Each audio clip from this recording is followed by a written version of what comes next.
सब मिथिलावासी के हमर नमस्कार।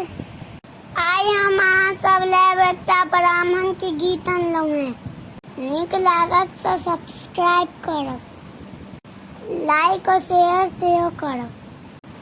तो चलू सुनै छी सुंदर गीत।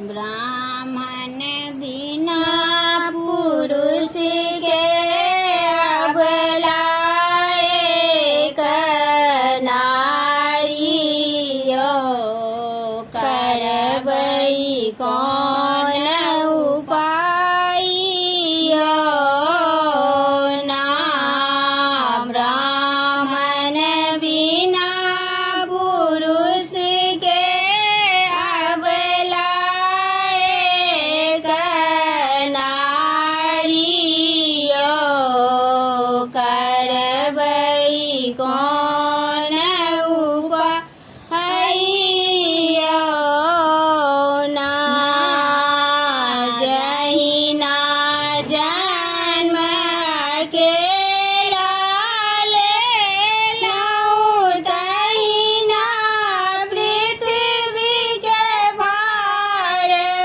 उठेलहुँ। जहिना जन्म अकेला लेलहुँ तहिना पृथ्वी के भार उठेलहुँ। ब्राह्मण बिना पुरुष के अबला एक नारी यो करबै कौन उपाय यो ना सुंदर मंदिर एक बनवाएब ओहिमे राम नाम लिखवाएब। सुंदर मंदिर एक बनवाएब ओहिमे राम नाम लिखवाएब।